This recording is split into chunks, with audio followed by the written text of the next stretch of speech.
Hello, and welcome to episode 166 of the Nintendo Fun Club podcast. I'm Ryan, and joining me, as always, is John.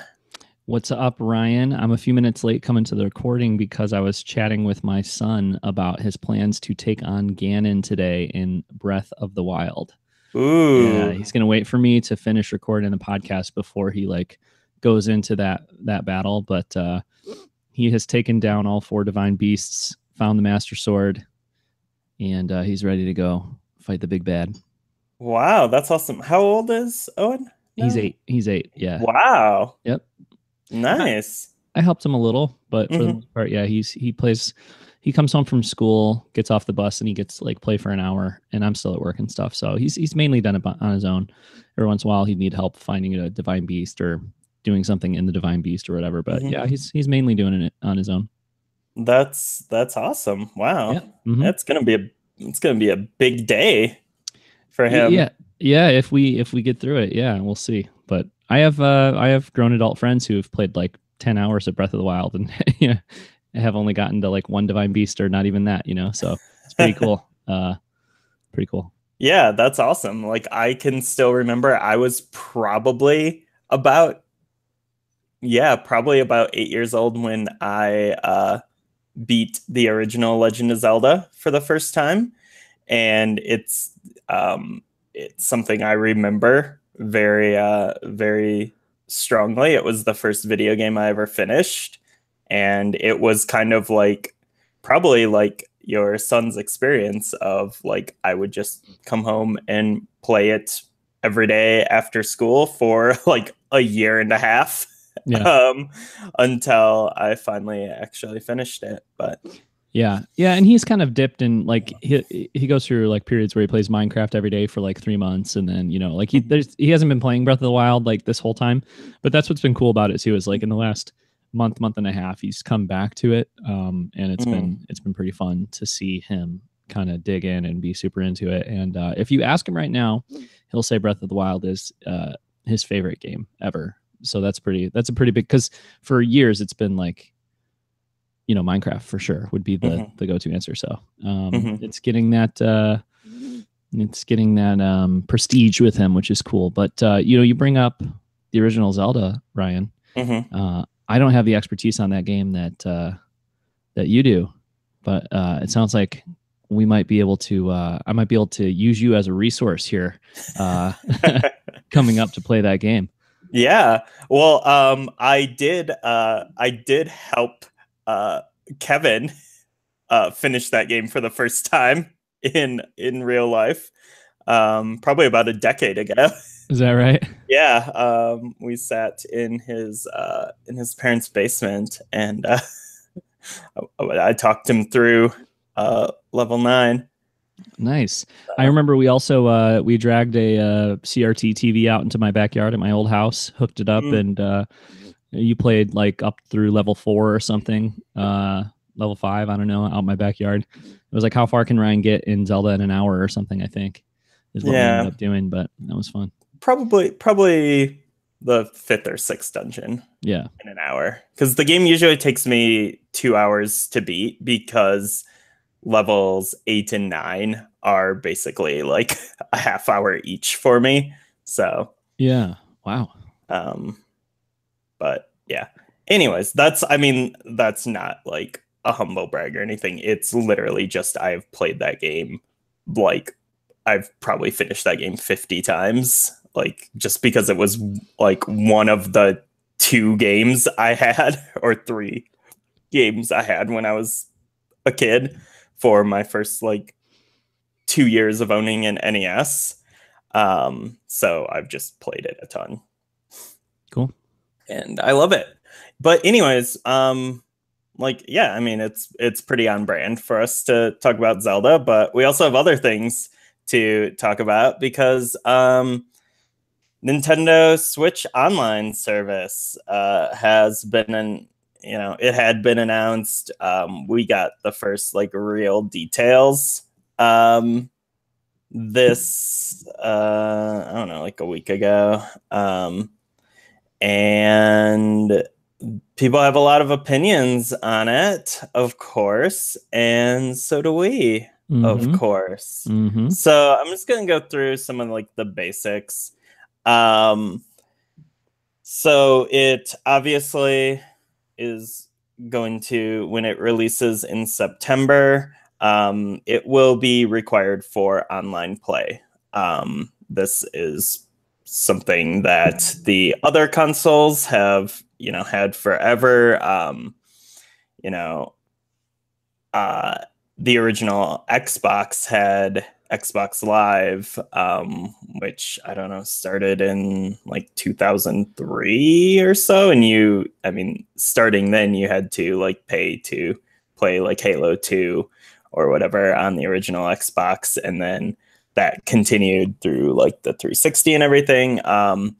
PS3 had free online play. That was, for some people, a selling point for that system. But then when the PS4 rolled around in 2013, it was now $60 a year for online play. So this has been a pretty standard thing in the console space, paying for online. However, Nintendo has avoided it for a few generations now.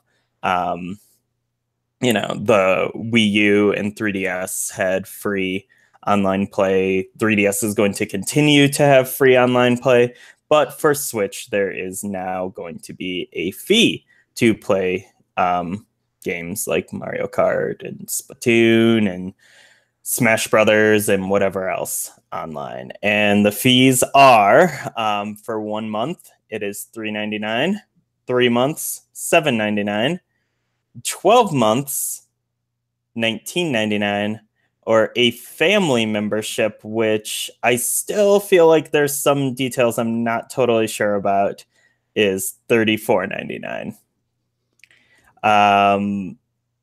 The other features of the service are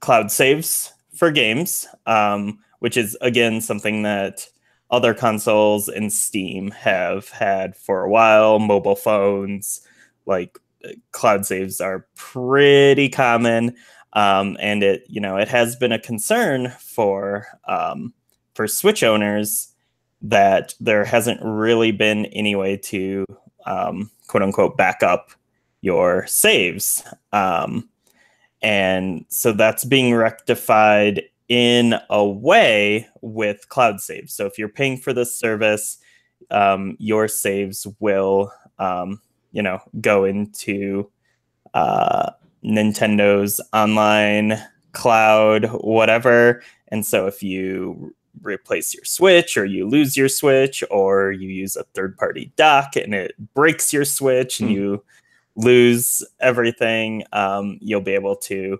re-download your saves just like you can re-download the games you have. So that's that. And then the third part of this is the NES games. Classic games will be coming to Switch as part of a subscription service, and it's starting with some NES games, mostly black box games, and then stuff like Mario 3 and Legend of Zelda, and there'll be 20 games at launch. And then we'll see where things go in the future from there. So that's most of the online service stuff. And then the last part of it is for voice chat, it's going to be the Nintendo Online app again. So that will continue.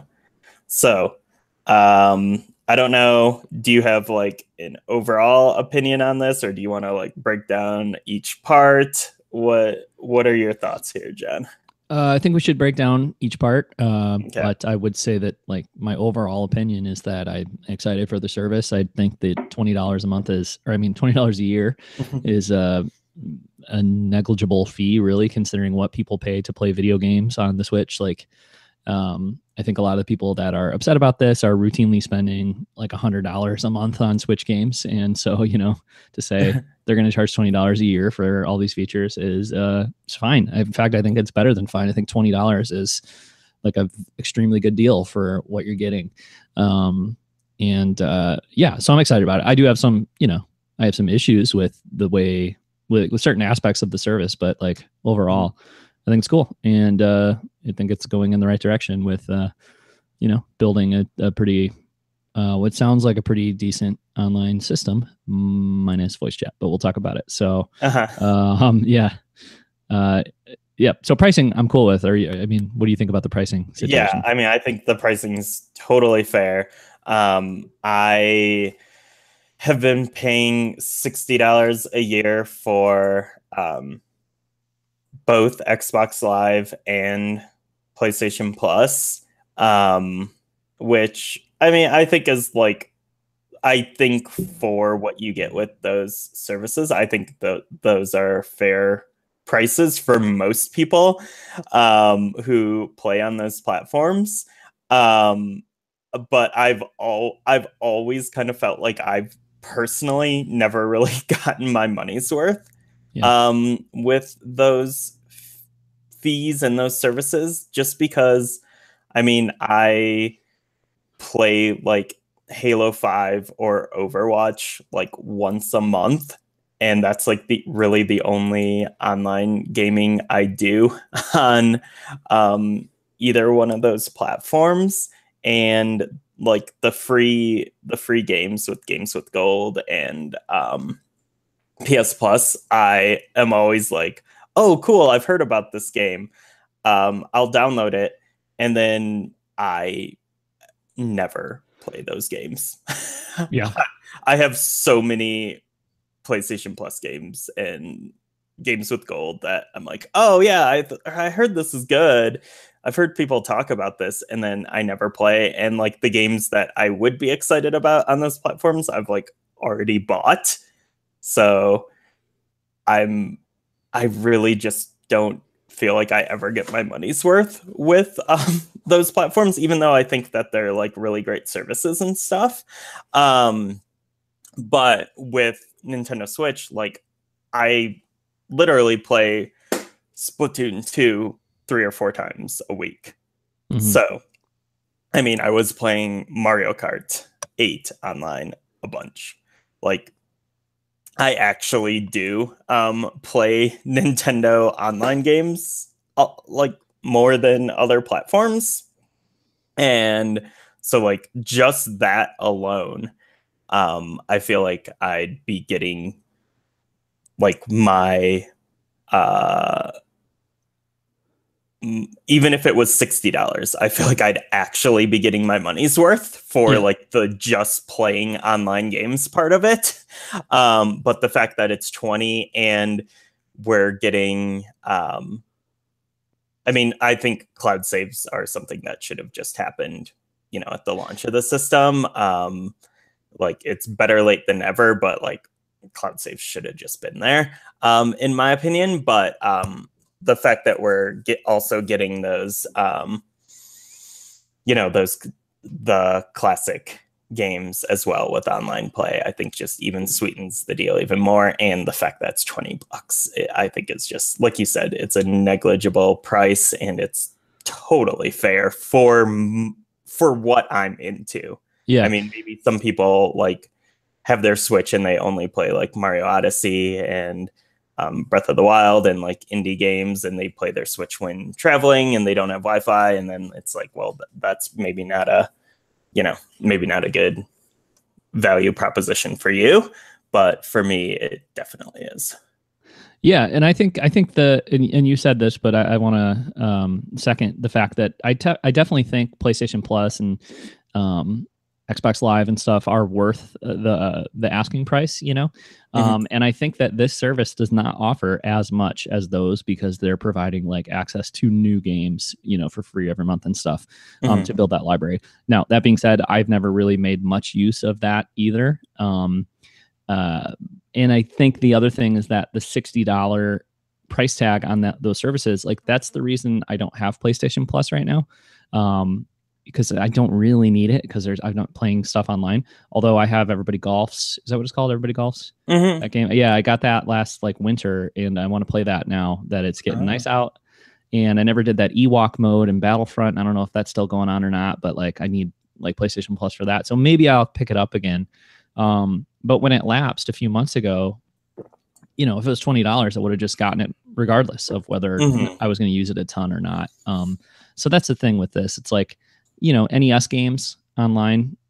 I mean, I don't know. It is actually, it's kind of as exciting or more so for me than like the games I would get from PlayStation Plus. Yeah. But you know, I definitely wouldn't argue with anybody who was like, hey, you're getting brand new or not brand new, but like really recent contemporary games, full games through those other services. So, you know, that kind of justifies that extra $40. And I also think a lot more people are going to be playing online on those services than on the Nintendo Switch. So their server costs and all that stuff are going to be more than Nintendo's because they're, you know, like you have a lot of the user base of those systems is probably playing online all the time. And I just don't think that'll be the case quite so much with Switch, at least not right away.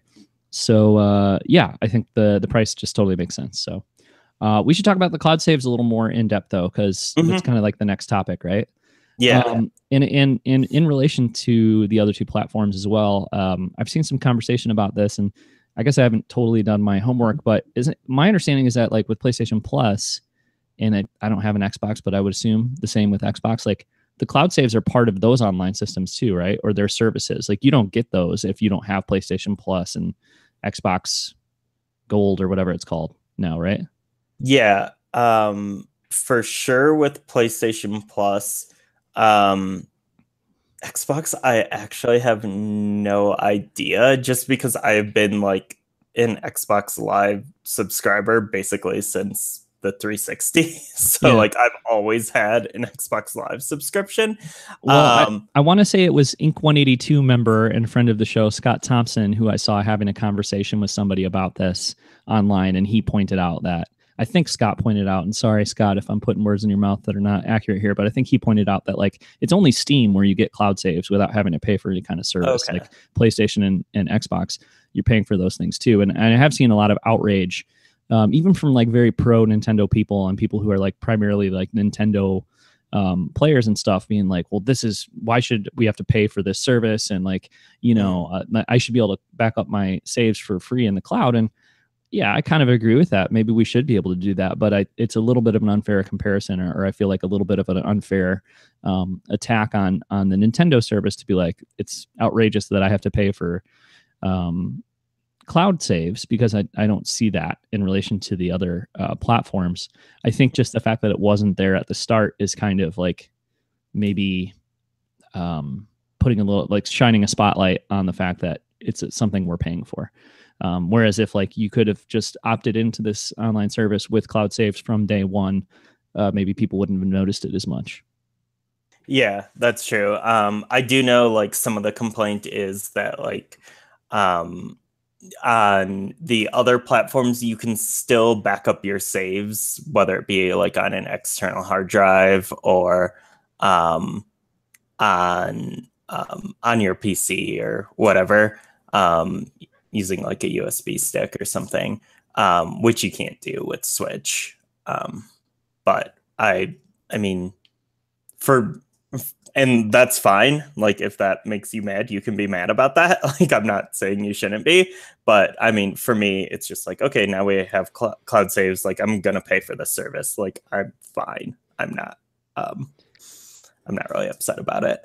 No, I'd agree. I do think they should make that available. And I think like, fear of piracy is the reason they're not allowing us to do saves backed up to like a PC or whatever. But I do think that they should. And for those who kind of feel I don't mean to say that use this verb with a pejorative, connotation, but like for those who are feel entitled to have like local save backups, I think that is completely fair.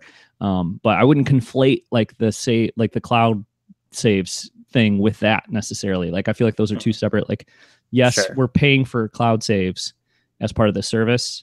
That's one issue. Another issue is you should let us back them up on our computers or whatever. But I don't think I don't know. I don't think they're keeping local backups away from us so they can force our hand into paying this outrageous $20 a year for this online service. I think that's two separate issues. Sure. And the issue with the local cloud backups is, number one, they just don't seem to be very progressive and forward thinking and sort of motivated in terms of like building some of these really nice features into their platforms, unfortunately. Like that just seems to not be what's at the forefront of their mind. And then the other thing is that I think they're afraid of piracy. I think they should be afraid of piracy based on previous experience. And I think that's why they're holding those things off. So Yeah. I think it's a little bit of I don't know. There's the problem with that argument. Like they're forcing us to pay this $20 a year so we can save our backups. I don't know. Everybody does, number one. Number two, it's not very much money. Number three, it's not the reason you don't have them on your like local backups. So is it a problem? Sure. And it's been an outrageous problem for the first 15 months or no, probably first 18 months of the Switch's existence that people can't you can't, back up their saves on a portable system you're taking all over the place and stepping on and, dropping in the bathtub and stuff. But I've never taken a bath with my Switch, but I'm just saying, it should have been there a long time ago. Absolutely. Sure. But yeah. Last thing I want to say about cloud saves, I hope they do cloud saves because there's kind of two ways you can do them. I've found. I hope they do them more like they are done on the Xbox platforms rather than how they are done on PlayStation, because the difference between these, for example, I have an Xbox 360 hooked up and I have my Xbox One hooked up, and thanks to backwards compatibility, I can play a game on my 360 and then on like one TV in our apartment and then hop over to the Xbox One and play the same game on there. And it will, as soon as I like log in and start that game up on my Xbox One, it's like a 3-second thing where it says, loading save data from the cloud or whatever. And then I'm like right where I left off on the game that I was playing on my 360. And that's great.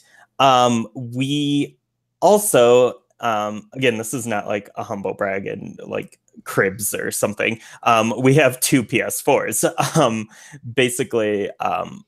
We basically have a PS4 in the bedroom for like Blu-rays and like streaming services and stuff, just like our old original first model PS4. And then we have a Pro in the living room that is the one that Lindsay and I play most of our games on.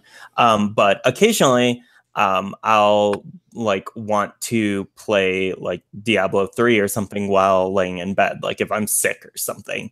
And so if I start up Diablo 3 on the PS4 that's in the bedroom after I've been playing, a ton on the Pro in the living room, it will not be my most updated save. I will need to go into the settings and scroll through all my games and actually click to download my most recent save from the cloud. So it's kind of like this like weird extra step that you have to do on PS4. And I don't know if it's really going to matter that much on Switch, because I don't think like I'll be playing on multiple Switches or anything. But I guess it doesn't really matter at all. That I don't know if this situation will come up for anyone, but maybe it will. Maybe people will have a Switch that they keep at home, a Switch they keep at the office or something. And I do hope that, if that is the case, that they have like the more streamlined cloud save system, more akin to the Xbox system than the PlayStation one. I think the very best we could hope for is what you described with PlayStation, honestly. Yeah. But yeah, that'd be great. If they had like a cloud save synchronization kind of system going on. But I wouldn't expect that, just because I do think you're talking about like 5% or less probably of the user base that's gonna like be jumping between Switches, especially with being portable. It's like, if you're playing in one room, then you go to the next or whatever. But I mean, it would be a nice feature for sure. And then eventually, if down the road they do end up releasing different form factors of the Switch, then I could see that being more important too. Maybe that's where it would matter. But but all the language associated with it in the press release is like, this is a great thing for people who are afraid their saves might get lost if their Switch breaks. Like it doesn't really suggest like you could buy 5 Switches and like be playing the same save on all of them. It does say, or purchase an additional Nintendo Switch system. Yeah. Well, okay. All right. Fair enough. And yeah, I think like it would be like an iterative thing if like the Switch 2 comes out and it's something else, and it would be like the jump from like a 360 to an Xbox One down the road. Or if they develop a Switch, which I don't expect them to, but I'm just saying some people bring this up or hope for it, a Switch that's more of a dedicated home console thing, or I guess one that's even more portable than the one we have.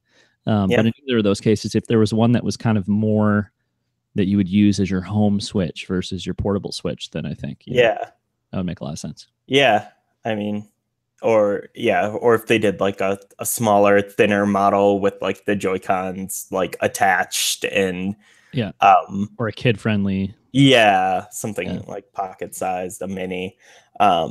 It could matter down the road. But, sure, yeah, exactly. We didn't really talk about the family membership, but like real quick, I think that's a cool thing. For me, I'll probably do it, but like really, I only have 2 people in my house that play Switch online.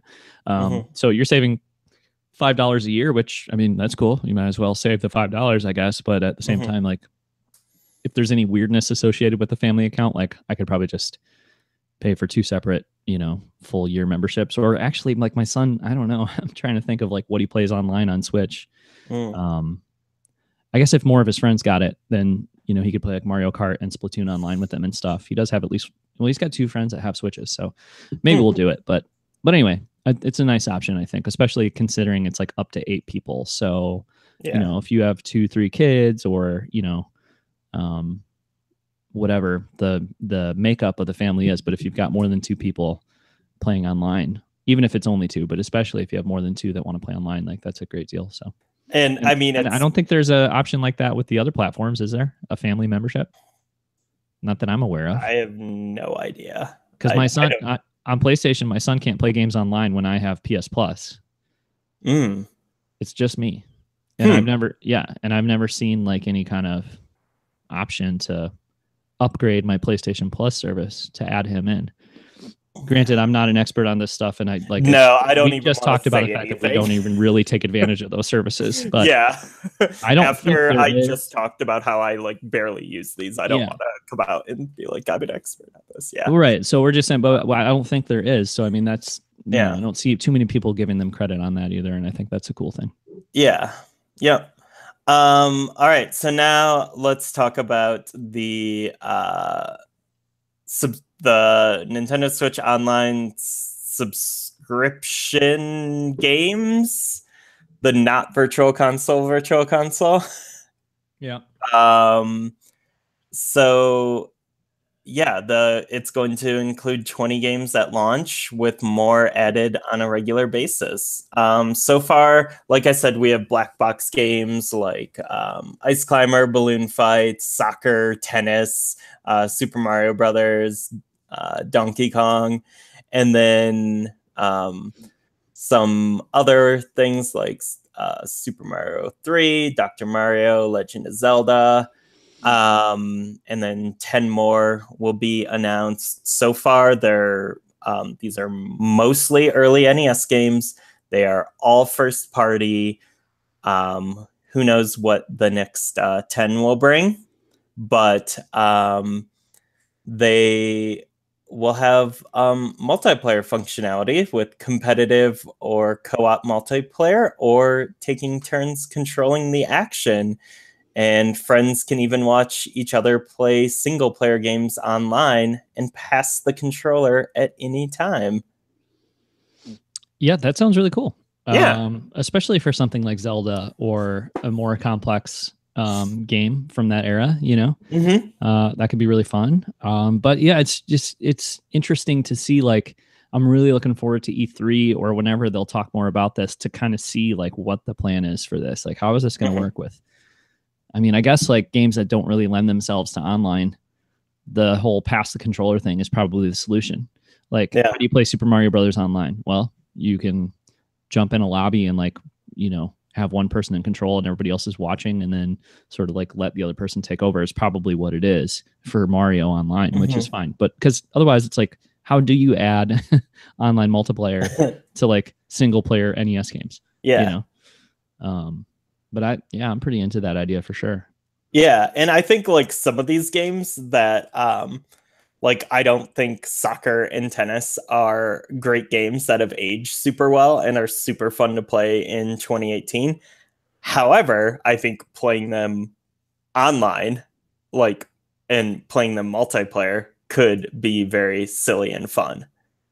Yeah. Yeah, like, absolutely. I think they're like that. Like, these are like soccer and tennis are games that I wouldn't pay $5 for a virtual console download on. I will play these games because I'm already getting them and they're going to have online play. So even if like you and I play tennis one time online for 15 minutes, like that's value right there. And that's like way more than I would have got from buying the game for $5 on virtual console. Yeah, absolutely. I think this will be really, I mean, this is not this is an us specific scenario or like kind of like benefit, but I think this will be really cool for the show too, because like you and I, like when all these games are coming out for virtual console or whatever, or well, it's not called virtual console, when all the games are coming out on the service, like you and I can play a bunch of them together, you know what I mean? And like not just like, oh, we can play online, bro, but like if we're going to talk about some of these old games on the show, like we can actually play together, talk about them while we're playing, experience that together, like have a shared experience versus like usually it'd be like, okay, well, I don't know, whatever, retro game is coming out on virtual console, like we both got it, then we'll come on the show, have completely separate, experiences and talk about it. It'll be nice to be able to do this, and totally. I'm sure we'll still do it the other way too, because like time is limited and scheduling and everything else, but it's good. I am kind of I shouldn't say I'm not, I don't know, I'm not bummed out about it, but like I was kind of interested in, excited about the like monthly game scenario that they had floated out there a long time ago. Yeah. Where it's like, okay, well, this month it's, Donkey Kong. And so a lot of people would be playing online and stuff. But I guess with a lot of these games being single player and them using this like kind of pass the controller model, that doesn't make as much sense really, Like that makes a ton of sense for like Mario Kart or F-Zero or something like that. But like for a lot of these games, it really wouldn't make that much sense. You're not going to get everybody coalescing around playing like Super Mario 3 together online. You might with Dr. Mario or Mario Kart, but like single player games, it doesn't really even make that much sense, I guess. So this is probably for sure for the better. Yeah. And I mean, I initially really liked that idea of like the like one game a month that like everyone played, because that was like what was there, and they'd have like, everyone would be on the same page and there'd be like a ton of players at any time. But the fact is that only works for a handful of games. Like you said, like it totally works for like Super Mario Kart. That would be awesome. But like soccer, I mean, are like ice climbers, like if that's your game for the month, like, oh, bummer. But yeah, so I think like that was a cool idea, and maybe they will have like a featured game and they'll like incentivize it in some way, like play this game and you get 10 gold Nintendo coins or something, or when new games come out, like I think there will be an influx of players and conversation around the games when they come out. So I think it'll be cool. Okay. So I think what we should do now is like wrap up our lengthy conversation here on the online service and then talk about the virtual console thing. Cause like I kind of want to talk about the virtual console plan at this point, but I need to complain a little bit about some stuff with the online service. So, okay, let's just talk about the bad app. Yeah, just get this done. Yeah. The app sucks. And so like all the excitement I have about playing these games online, it's like a little bit hampered by the fact that I'm stuck using this like, garbage. The app, and it's not even, oh my God, I don't want to lose control again, Ryan, but it's not the app is that bad. It's not even that the app is that bad. It's just that the very concept of like a separate device that's funneling game audio in while my Switch is, pumping the audio out, like, or voice audio from the app and game, like, it's gotta at least give me like all the audio in one place, or it just sucks. And I'm kind of shocked.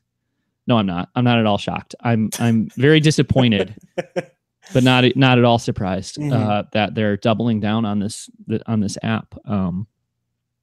It just, I wish at least they were saying like, hey, we're still going to have that, but like we've also ported the app to the Switch, so somehow you can like have like you can like have the app running on your Switch alongside the game, and then like it's gonna really do a big hit on your battery or whatever, but like something so that like I can do all the audio in one place. And it's not cool. I'm super not into this, and I can't believe I can believe, but I'm just disappointed they're sticking with it. You know what I mean? So I really thought like as part of this paid platform, it would be like, we found a way around this, or we're doing something better. But yeah, I mean they have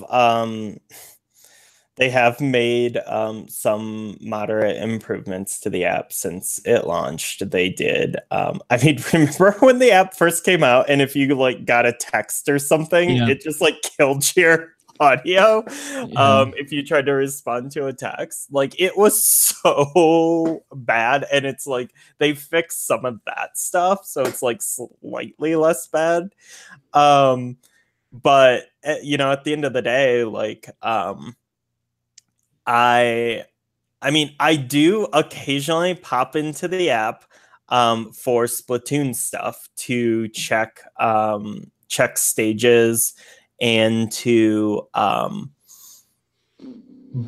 I've bought like a few items from there. I've ordered a few Splatoon items from there, and that stuff's fine. I have not gone back to the voice chat app since it launched. I mean, like I play on a casual Splatoon team, and we use Discord for our audio. So which I mean I'm kind of just fine with Discord, and that is essentially my Nintendo voice chat app, I guess. I have it on my PC and on my phone, and that is pretty much what I use. So I don't know if they'll have to like make a lot of improvements to get people like us to switch over to the app, because I think they like want people using that app. And like I think the stuff like the game specific page is cool, like that Splatoon the Splatoon 2 part of the app is cool, but that is the only reason I have to go to that app. Whereas I think like if it was actually like a good service like with the voice chat, like I would be in that app more. And if they ever like updated and added more games to it, like it's still just been Splatoon 2 since it launched. I don't know if they're gonna try to get us to get in there for like Smash Brothers and stuff, but man, it's gonna be a tough sell. Like they really need to like like that app needs to be better, and like this service needs to be better by September, or they might as well just kill it because no one's going to use it if not. Yeah. I mean, I honestly, I just really want like my game audio and my, chat audio in one place, because that's the biggest issue for me. And maybe I'm just like a weirdo as far as that goes, but like, I don't even care about using Discord or Skype to like talk to people while I play the games. Like I'm honestly fine with that. Like, but the issue for me is like, I don't want to have like one headphone in and then be trying to like hear the audio from the game over there. And like, or otherwise it's just like, well, you just don't get to hear your game while you talk to your friends and play a game. That's like, that sucks, So, and the other thing too is like, I really, really, really wanted them to add party chat, which is probably like, you're really dreaming at that point, but like party chat would be great too. Yeah, that's not a part of this. So we're paying for an online experience now to play games online, or we're going to be, and it's in a lot of ways, it's like this online service they're offering is comparable to the other guys, and it's priced much more competitively, and there's some really cool features, but then like the core of what it's supposed to be, which is allowing you to play games online with your friends, it's sort of broken. And I think like I do really empathize and sort of agree with the people who are upset about the announcement of the service from that perspective. Like if you take the NES games and the backups, the save backups out of the equation, or just like sort of like lead with what the actual online service is. And I'm looking at this press release right now from Go Nintendo, where it was posted on Go Nintendo. And the last thing sort of here is like online play, like as far as like how they list the stuff. It's like the price and the NES games and the save backups, and then like, oh, and also you can play online, but it's sort of in a horrible way. That's what the PR version of this announcement is. You know what I mean? But at the end of the day, like, what are we really paying the $20 for? Like on PlayStation Plus and Xbox Gold and all that stuff, like, the free games and then the cloud saves and all that stuff is sort of, those are perks to go along with the core service you're paying for, which is to play your games online, right? And I mean, in this case, like that core service is not very impressive. So I do think that's a pretty legit concern. Yep, totally. I mean, but then like at the end of the day, like this is still like so worth it for me. Yeah. Like I wish the voice chat situation was better, but man, at the end of the day, this is pretty awesome for $20. Well, yeah, I agree. I think though, I do think like just to zoom out or whatever, or look at it kind of like, from a broader view, it's like two different questions here. Sure. Is $20 too much to charge? No, I'm totally fine with paying $20. That's not too much to charge. Like that's a good deal. On the other hand, are they promising a good online experience for playing games with your friends? No, they're not. Yeah. I think that's what it is. Like, I'm not upset about the price. I'm excited about the cloud saves. I'm excited about like the NES games. The passing the controller feature and all that stuff is really, really cool. But then when it comes down to it, you're looking at two platforms with like a solid online experience for playing games with your friends. And this platform is still offering a pretty rough, incomplete online game experience. And I think they're trying to hide that in the way they're announcing the system a little bit. Not hide it, but like they really want that to be the last thing you think about is like how you're actually going to play games online with your friends. And that's not that cool. So yeah, I'm excited. Like I said, at the start of the show, I'm excited about this. I'm looking forward to it. I think it's gonna be really fun. I'm not like angry, but I also don't want to be like, hey, like NES games are fun to play online and it's going to be a cool system. So let's just like ignore the fact that it still kind of sucks to play online. It seems like it's still going to suck to play online in a lot of ways with your friends on Switch, and I think they can and should do better than that. So no, I think that's totally fair. All right. Well, let's talk about Virtual Console. Yeah. Rest Virtual in peace. Console is dead. Long live Virtual Console. Yeah, I don't care. Personally. Nope. Because I think that that whole setup and system has kind of like outworn, not overstayed its usefulness, or like it's I don't know. It just doesn't. It wasn't really in the last couple of years as vital as it had been, I think. Yeah. And how many systems in a row do we want to be like, all right, we're relaunching the virtual console. Please enjoy purchasing your games on this new platform that you've purchased on every other platform. Like that doesn't really work anymore either. So going to the online service model and the subscription kind of thing for our classic games, I think that's great.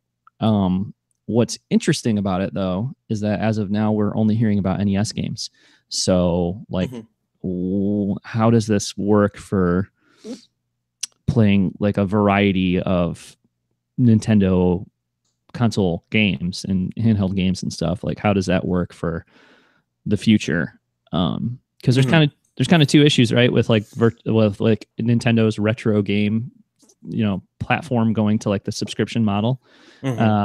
The one is third party games, and then the other is like, are they going to just do this with like all their platforms? Like, are we going to get N64 and GameCube and Super Nintendo and like all those different platforms? Are they all? Are we going to get a library of games from all those systems this way, or like what is their plan? I guess those are kind of the two things, right? Yeah.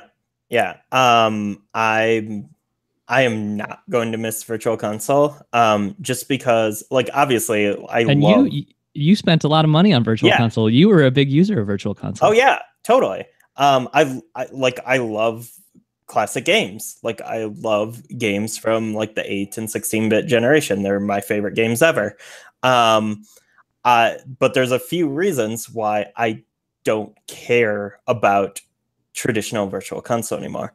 For one, I have gotten way more into collecting actual cartridges these days. So, like, thanks to things like the AVS and the analog ST, which I think are like amazing ways to play cartridges. I've been buying tangible cartridges like slowly and steadily, and adding them to my collection. And I play those games on those consoles, and I have something like tangible that makes me feel good. And I really like the way that the games are handled on those consoles and the way they look and feel and everything about it. Like, that's kind of my preferred way to play.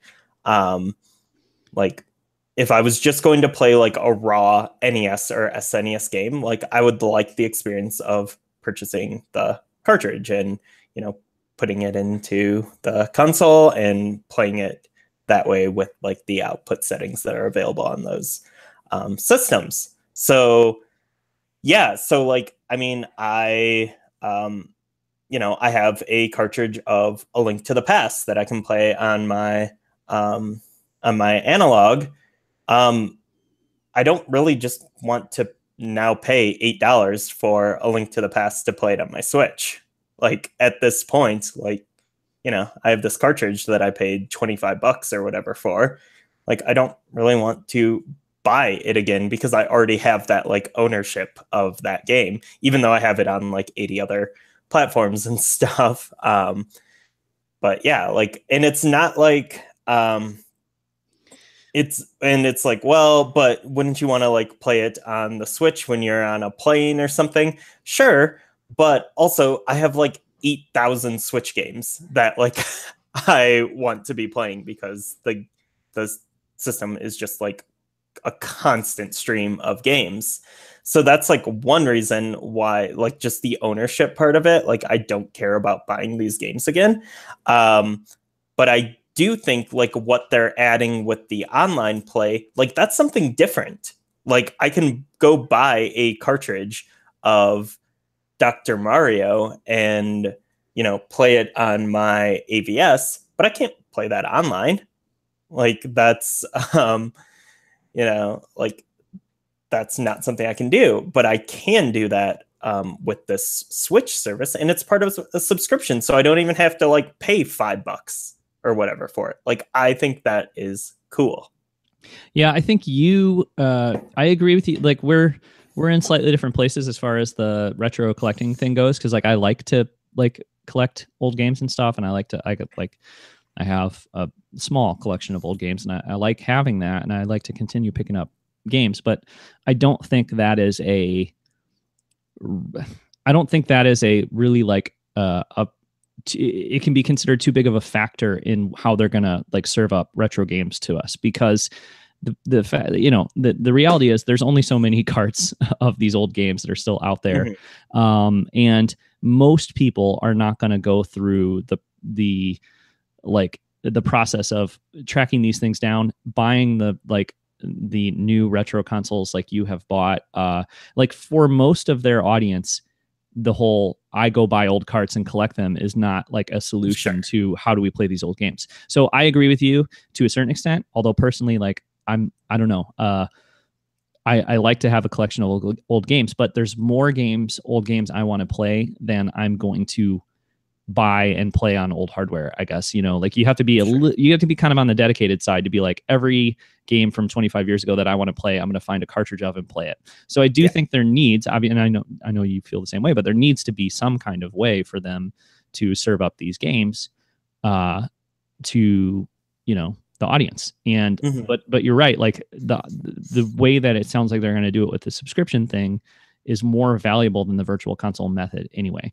And so I'm totally in agreement with you on that one for sure. Like, I want to play the games online. I want to just be able to go in and sort of select the ones I want to play and not have to be like, well, there's this game from the NES era I'm curious about playing. Do I want to spend, $5 to $8 or whatever to play it, versus I'm giving Nintendo money every year so that I can go back and play some of these old games. I think that makes more sense for all parties involved. I think they'll make more money doing it this way, and I think that we'll be able to try more things. And like you said, you're getting a better, because for a long time with virtual console, it's like a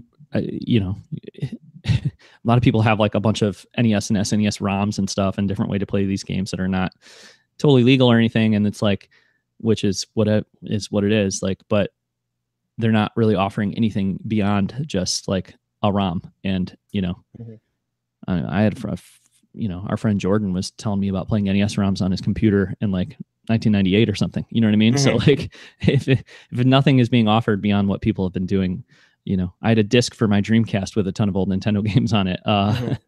It's cool, I think, to offer at least something different besides just like the ROMs that people have really kind of had access to for so long.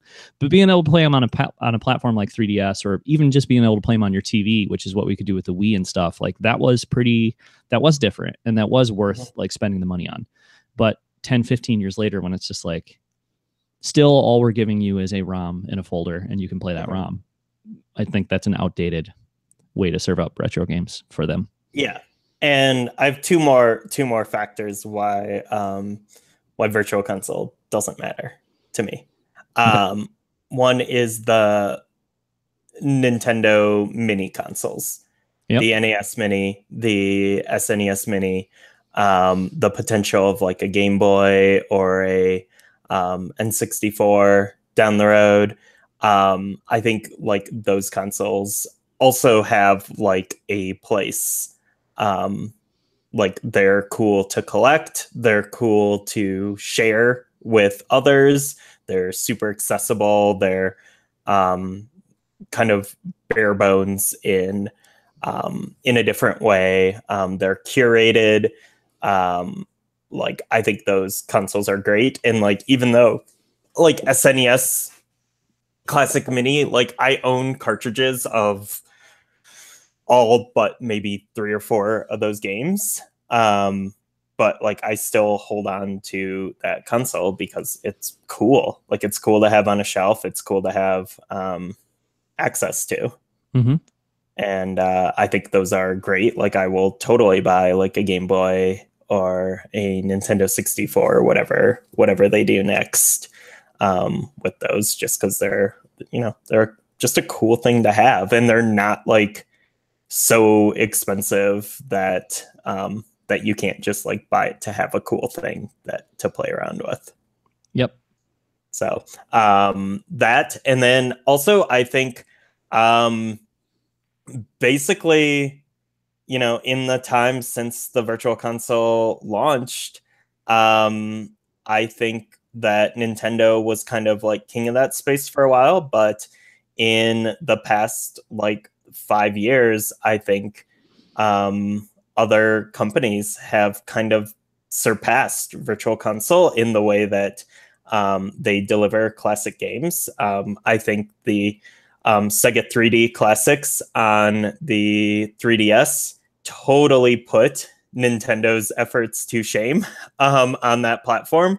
You know, when you're getting Gunstar Heroes and you're having like a bajillion different options and all of this stuff on there for $8, and then it's like, well, or you could buy you know, just a bare bones Super Mario World or whatever from Nintendo for the same price.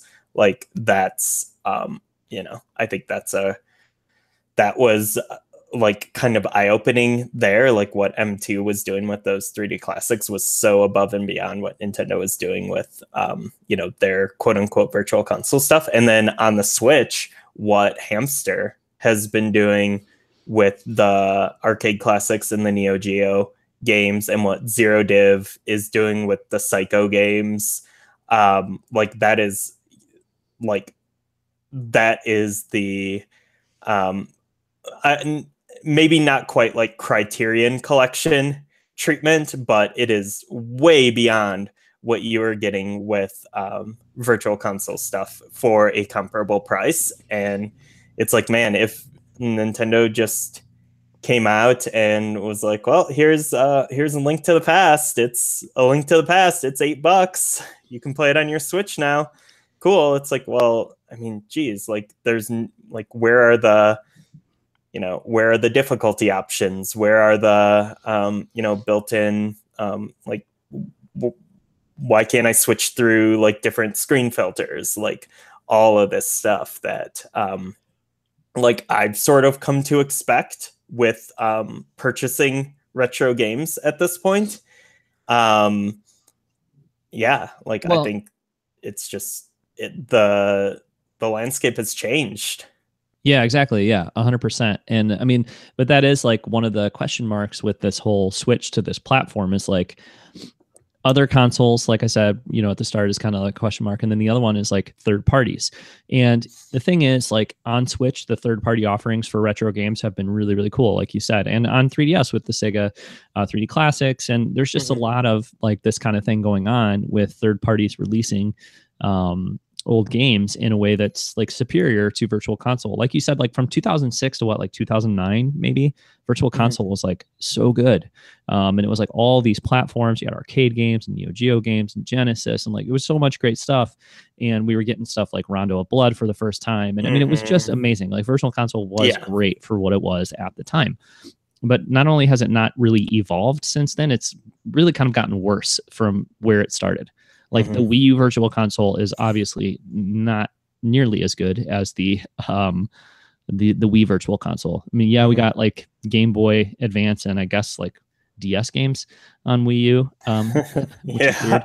We did some, but overall, like, you know, there's so many platforms were lost, and then even so many games within the platforms that were there did not make the jump, and then the quality of some of the platforms, like emulation was worse. So I mean, it's just like it started out as a good thing that slowly kind of deteriorated in terms of not as many games coming out, the quality of the games not being there. It didn't grow into anything better than it was. It just got worse, really. So I mean, that's a problem. All that being said, I am totally with the argument that like, hey, third parties are doing a better job of putting out their retro games, not tied to the Virtual Console service. I think that's true, but at the same time, I don't know, like when it was Nintendo kind of doing a lot of the work and sort of and running the service and everything, I feel like we probably, like in the Wii heyday when we were getting a ton of games, like we were probably getting third-party games through the service then that like won't get independent releases on Switch, like in some collection or something. You know what I mean? I do have that concern is like when this umbrella kind of like platform for old games goes away that Nintendo kind of was in control of and was curating or whatever they were doing with it. But, you know, when they were involved, I think it was easier for a publisher or a license holder to be like, well, we'll put this up into this thing that Nintendo's already running and promoting and creating and all that. We'll send them the ROM. Yeah. Versus like, okay, now we're going to, you know, spin up like a whole independent release of a game or whatever. I guess we'll see, but that's a little bit of a concern. So, yeah. But that being said, like we've already gotten so many games on Switch that we never got on the Wii. Yeah. Like, I mean, especially in like the realm of arcade games, like what Hamster is doing is just insane. They're releasing 2 arcade games every week on the Nintendo Switch. And then there's like, you know, like the Data East stuff with like all these like random games, like, you know, Bad Dudes and all this like stuff that's just like popping up there, and Zero Div with these Psycho games, Gunbird, all that. Like, it's also like and then, you know, Sega is coming with the Sega Ages stuff, which I think is going to be top quality. But we are missing, like, we haven't seen like TurboGrafx 16 games. Well, I guess the promise was, the perceived promise or just the feeling of Virtual Console in 2006 was, you're not that you're going to get a complete library of any of these systems. I mean, we were never going to get 1,000 plus NES games or however many they were. Like, we were never going to get all of them, like, obviously. But it felt like for a while there that, like, if there was a game you liked on the NES or the Super Nintendo or the Genesis or whatever, like, there was a pretty decent chance it was going to come out. You know what I mean? Like, they were putting a ton of games out on Virtual Console at the time. At least this is what it felt like, you know? Whereas, like, if you just stuck with it, like, eventually, like, a lot of that stuff is going to end up landing on Virtual Console. Whereas now it just kind of feels more like we'll get a bunch of retro games, but it is totally going to be down to whoever feels like they can make some money selling you this retro game and how they want to collect them. And, you know, and we are unquestionably, we're getting better things, like better versions and better collections, and we're getting great stuff because of it. But I just kind of, and maybe it was a flawed premise and never was really what it felt like at the time, but I do kind of miss that aspect of Virtual Console. It really did feel like a, you know, and I think what it comes down to a certain extent too, is like retro games, like, you know, some of us love the idea of like having like an archive sort of like these old games. And I don't think I don't think the Nintendo's method of doing old games going forward has that in mind as much as it once did, but it was never a realistic thing anyway. I mean, not to bring up the ROM situation again, but I think, like, if you're talking about that sort of thing, like, it really does kind of have to come down to more like ROMs and, you know, museums that have all the old games and stuff like that. It's never going to be like a for-profit, you know, modern console platform that's going to be your place for, you know, like maintaining the history of video games, I guess. Yeah. So this is more just about like a fun and convenient way to play old games. Yeah. And I mean, I guess the last thing I will say about this, I do have a lot of hope for the future of retro games on the Switch, just because I feel like the vibe is that the games have been successful on Switch. Like, you know, you go in there to like the best selling games on the platform in the eShop, and you'll always see, like, you know, versus Super Mario Brothers is in there, and occasionally other Arcade Archives games will like dip in and out of there. And then, like, you know, what Hamster has said about how the games, like, you know, their retro games have been super successful. The Neo Geo games have been super successful. Like, SNK is like doubling down on the Switch as a platform for their new games, like SNK Heroines and stuff, and like that retro collection that they're bringing, because the Arcade Archives have been so successful. I don't remember any third party ever talking like that during like the Wii Virtual Console era. I don't ever remember like, you know, Capcom coming out and being like, man, we're going to bring a bunch more games to Wii because, you know, these are, you know, Demon's Crest is selling so well on the Virtual Console. Like, I mean, I remember companies dipping their toe in the, you know, Virtual Console waters and then being like, okay, well, that was expensive for us. And like, I remember hearing about companies losing money putting their Virtual Console games on there because with like the ESRB fees and stuff and like not people not buying them. But I don't remember, there weren't any like success stories from that era, where I do feel like we're sort of getting that with the Switch. And, you know, Sega coming out and being like, yeah, we're doing these Sega Ages. This is exclusive to Switch. Like these retro games. I think it's promising. It feels good to own games on the Switch. Like that's a platform that feels good to get games for. You know what I mean? Mm-hmm. In a way that it didn't on 3DS, for instance. Like it was cool to get Castlevania on 3DS, but at the same time, like, you know, tiny little screen, and it's like a weird platform in the sense that it's like a, you know, a 2-screen situation. It just didn't. Yeah. It was great, but at the same time, it was like you felt like you were buying it for like a quirky system that, you know, wasn't really your primary like game experience. Whereas like Switch is like best of all worlds, you know what I mean? Like, you know, nice high resolution screen, portable platform, great to play on TV. It just feels like you're getting everything you want from a game experience when you get it on the Switch. And I think that's like part of the reason people love the Switch so much and why they love buying games on the Switch. And there's just something about like, if it's coming to Switch, that's where I want it. You know, I feel like there's a huge mentality like that with a lot of people. So for that reason, I think when you put out an appealing game, it's like, oh, and it's on Switch, like, yeah, I'll get it. You know, I think that's really helping. I don't know when that bubble is going to pop. And then like the other thing is that like, you know, for the first year and a half of Switch, it's like there are a lot of companies that sort of like were too conservative and like, you know, concerned that like Switch wasn't going to be that successful. And like the library is actually really great, but you know, I think there's a lot of competition that wasn't there in the first year and a half that we're going to start to see now, where like Hamster has been able to sell a ton of Arcade Archives games because people want them and because they're really good. And I think they'll continue to be really successful. But I feel like you got to think that as the years go on, it's not going to be as easy for Hamster to just keep selling tons and tons of Arcade Archive games, like as the platform grows and becomes bigger. So I think it's going to continue to be a platform where publishers are going to be really successful selling games, and people love buying games for Switch, and they'll keep doing that for sure.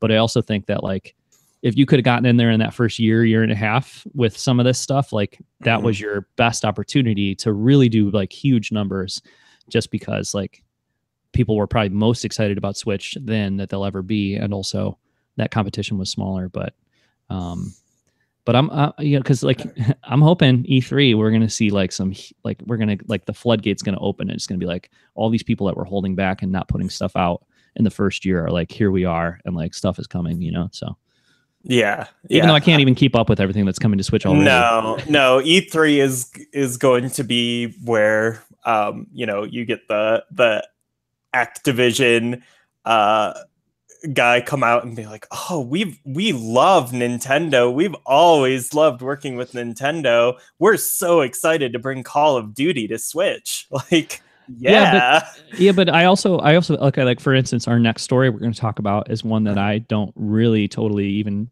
like understand exactly what this game is for sure, but it's a Capcom game, and Capcom was like kind of hesitant to support the Switch from a certain, I mean, they did, there's some good Capcom stuff out on the Switch, but like, I think like, I don't think this is the only Capcom game we're going to hear about at E3.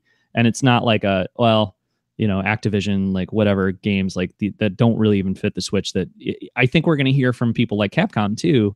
Like for instance, Disney Afternoon Collection. I don't know why we never got it. I would not be shocked at all if we find out that game's coming at E3 because they woke up and said, whoa, how would we not put this game on Switch? You know, like that kind of stuff I think is going to be happening, as well as just the cheesy, like cash in stuff from like Call of Duty or whatever kind of thing as well.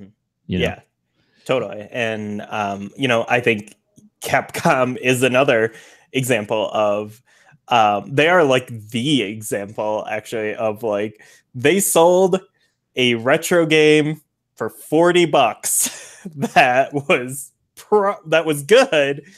You talking about Street Fighter 2? Yeah, Yeah. but probably not worth $40. They could probably not get away with that now.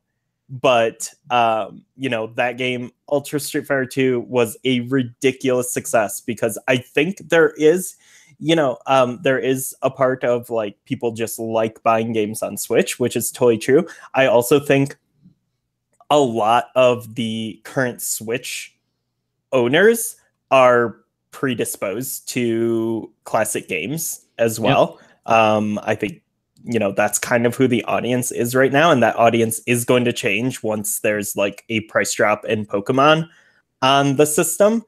And even with like when Smash Brothers comes out, like the audience will start changing for the platform.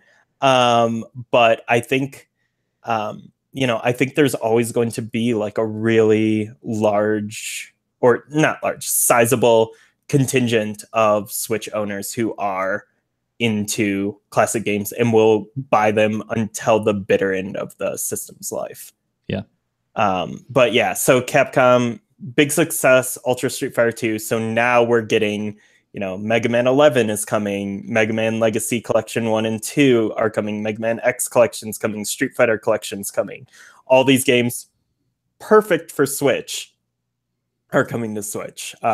Disney Afternoon Collection is like, that's the last one. That's the last holdout. Yeah. And I'm with you. It's definitely going to happen. But I also think it's just, and we're moving on. We are moving on. Ryan. I know we are. We're going. I just also think that example of like Disney Afternoon Collection and stuff like that is emblematic of what we're going to see from other companies too, not just Capcom. Like we're going to see a lot of that kind of stuff. I think where it's like, oh yeah, they probably should have done this before, but they didn't really, so. And it doesn't have to be E3. Obviously, we're hearing about those announcements like throughout the year. But I think E3 is going to be like huge for Switch. Like, I think it's going to be like a avalanche of just like, dude, everything's coming. You know what I mean? Because it's so successful and so exciting. And like we'll hear about stuff before E3 and after E3 as we are hearing about stuff. But I do think there's still going to be people like holding back those announcements and waiting, like trying to make a big impression at E3 with like the stuff they're bringing to Switch, and it's going to be bananas. So yeah. And there's going to be some of those companies that like Nintendo wants to trot out in their thing and be like, hey, look who's working with us now. Yeah, like maybe the reason we haven't heard about the Konami Castlevania collection with like a great archival, like historical documents and like everything, like all that stuff. Yeah, is because they're waiting to tell me. Switch. Oh,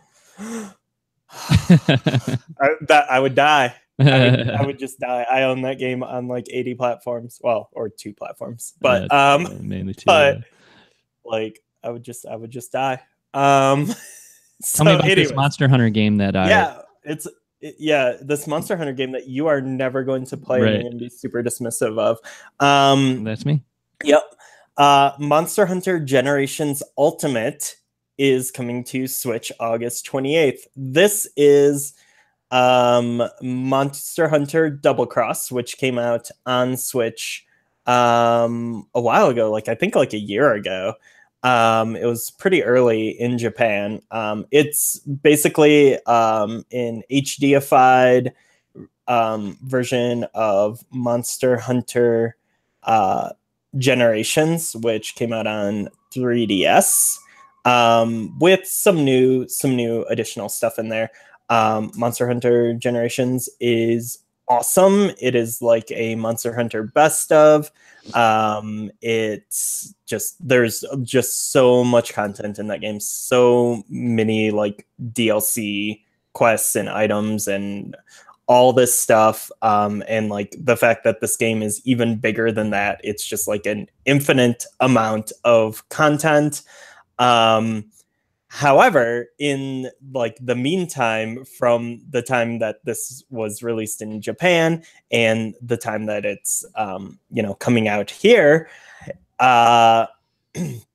Monster Hunter World was released on PS4 and Xbox One. And Monster Hunter World, it like brings a lot of quality of life improvements and streamline elements that not only make the Monster Hunter experience more accessible to new players, which it definitely has, because it's been like, you know, the game's been super successful, like 8 million copies shipped or something. And, you know, it's brought a lot of people into the fold. But like it kind of improves the game, the core experience, like even for like players like myself who have been playing Monhunt for a while. That said, I'm still really excited for this because I think it won't be that hard for me as someone who played like, you know, like 5 Monster Hunter games that were pretty similar and, you know, had the same sort of quirks, and then played World and then was like, oh, this is like, these elements are nicer in this game. Like this makes things go a little smoother. Like, I think it won't be too hard for me to jump back to like kind of the more old school style of Monhunt play.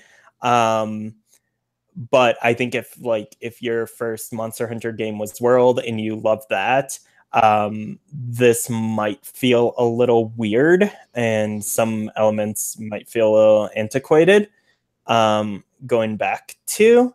But I think for me, the fact that that it's going to be on Switch is just, I mean, that's the killerness of it. Like it's like I will most likely play this game more than I played Monster Hunter World just because it's on Switch. And you know, like I bought Monster Hunter World on Xbox One, and my wife Lindsay also likes playing Monster Hunter, and we played like 3 and 4 in Generations together on 3DS.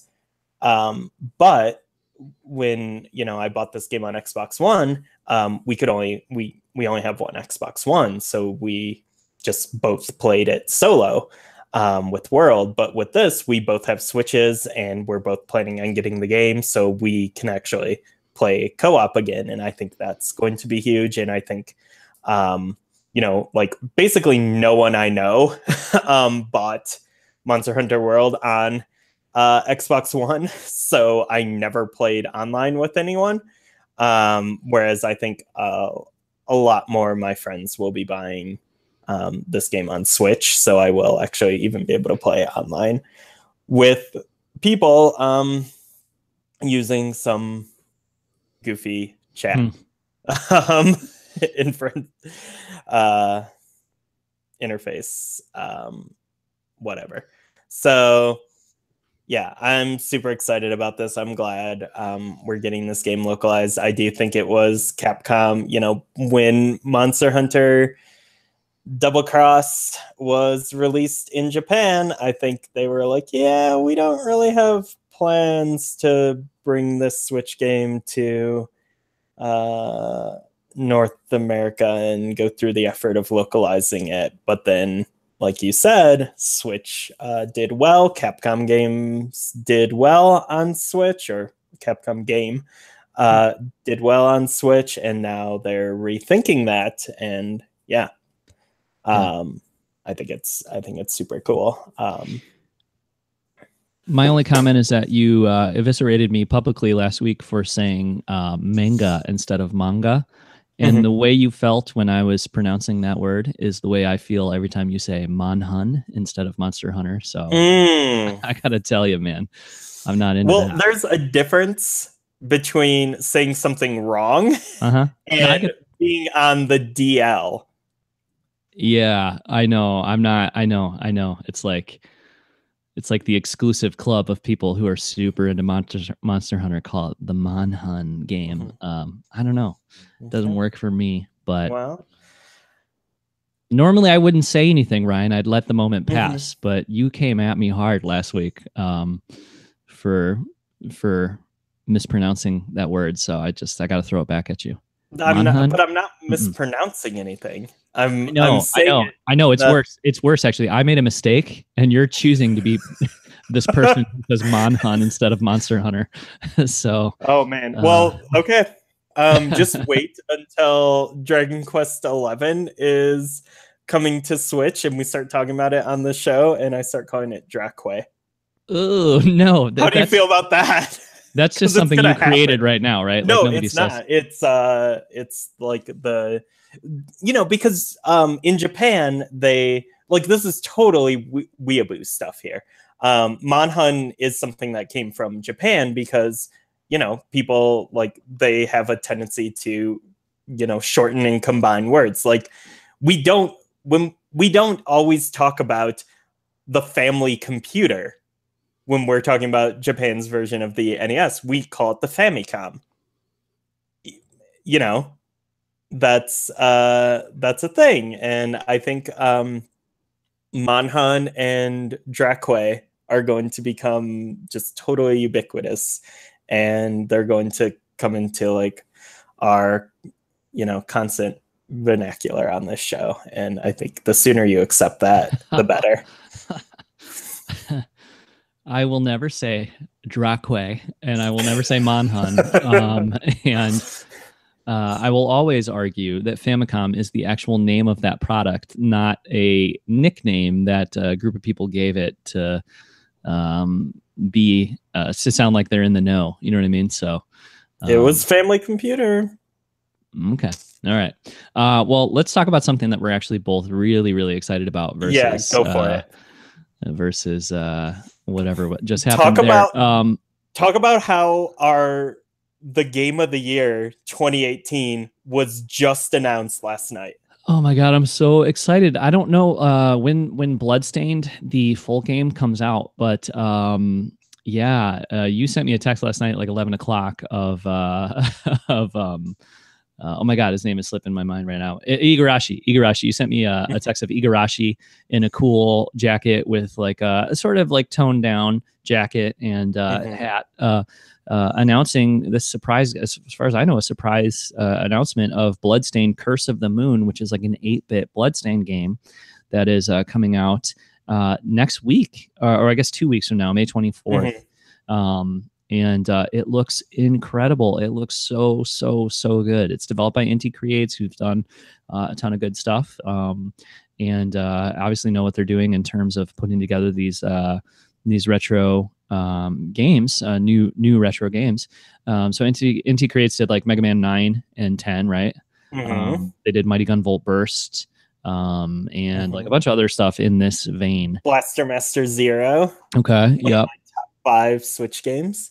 Yeah, so like as far as the developer goes, I mean, I know that like not every single game they've made has been amazing. I believe they were also involved in Mighty Number 9. Yeah, but like with Iga involved, with Inti Creates involved, and with like just seeing the footage of this game looking outstanding, I'm just so excited. And like I love the Nintendo Switch. It's like my favorite platform ever, almost, at this point. But like the one thing it needs is more Castlevania. It needs way more Castlevania, and Iga is making that happen for us. And yeah, it's so exciting. I cannot wait. Now, unfortunately, I did not back the game on Kickstarter, so I'm not getting a free code for this. I don't know about you.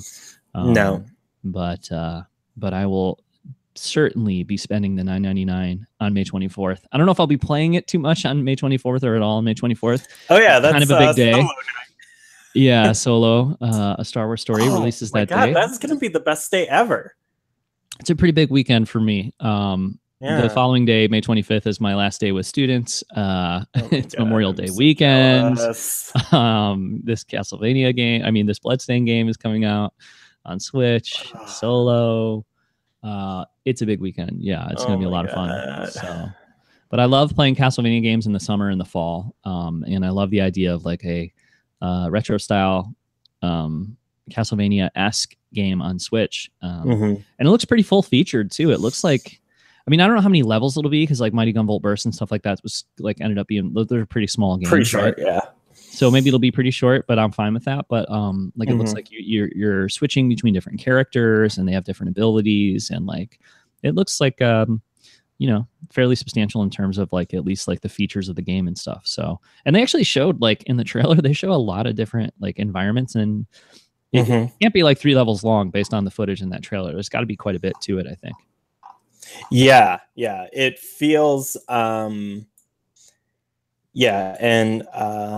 a friend on Twitter over at Muzzleland Press, like we were tweeting about this last night, said, and I think like this sums it up perfectly, like it's the sequel to Castlevania 3 that we never got.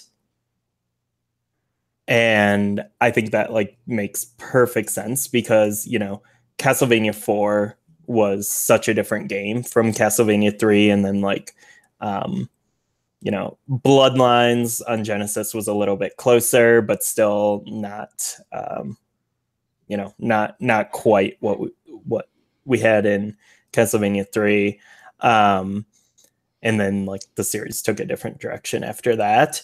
But yeah, this does like the vibe is 100% Castlevania 3. And it does feel like it does feel very similar to like what Inti Creates and Capcom did with like, Mega Man 9, where it's like this is the sequel to Mega Man 2 that we never quite got.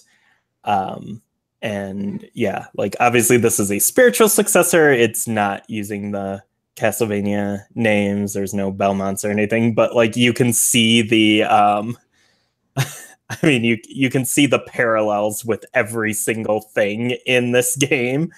I didn't see who was composing the game, but the music was like exactly what you'd want. Yeah. Yeah, I didn't see that either. But yeah, the music sounds great. It's also really cool that it's coming to like 40 platforms too. It's like coming to everything. So like yeah, it's coming to Vita and 3DS. Yeah. So that's pretty solid. Yeah. I mean, everyone should be happy. Like if you like video games, like I don't care what your console allegiance is or whatever, like this is happy news for everyone. Yeah. I mean, for us, like obviously Switch is the only choice here. But so good. So good. I'm so stoked about this. I cannot wait. Yeah. Yeah. If you haven't watched the trailer, watch it. Like there's ridiculous cheesy narration to it that just makes it even better. And it looks amazing. Some of the bosses look insane, like that dragon thing, which kind of like it reminds me a bit of like the Shovel Knight, where you're like, oh, cool, this is like an NES game. This is like an NES game. Oh wait, you could not do that on the exactly. NES. Like totally kind of thing. Yeah. And that's totally great. Like I love it. But it also doesn't look like, oh, you're trying to make a game that looks like an NES game, but it's very off. Right. Like it's very off model. Like, no, this looks like an amazing NES game, but not. So, man, what a cool thing. So excited for this. I can't think of another game on Switch I'm more excited to play no than this. I'm so excited. As of this moment, I'm more excited about this than Smash. yeah, me too. Yeah. Well, neither one of us are like the huge after E3, but yeah. And neither one of us are like the huge Smash Brothers players either. So, that's probably part of it. But I am obviously very excited for that game too. But like, yeah, right now, like, oh my God, this is like, this is what I want. This is it. Like, this is the game I'm most excited for this year. And it's coming out in 2 weeks. Yeah. Yeah. That is ridiculous. And I think this was kept as like a pretty good secret, wasn't it? Like, I didn't know anything about this. Did you? Yeah. I mean, it was a stretch goal for the Bloodstained Kickstarter. So like we knew there was going to be an 8-bit style game, but I don't think anyone was expecting it to be announced last night and to be coming out in 2 weeks. Right. Like, yeah. Rules. Yeah. So, yay. Absolutely. Okay. Well, we talked way too much about everything. Yeah. So I think we're like not going to talk about games we've been playing and stuff. Okay.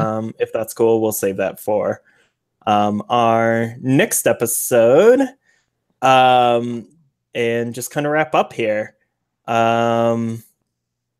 So yeah, check out the podcast on iTunes, Google Play, whatever. Subscribe, leave a review if you want. Check out the blog, nintendofunclubpodcast.com. You can find me on Twitter at Braundwarf, BraWndWarf. And what about yourself, John? I'm on Twitter at Arcade Ghost. Cool.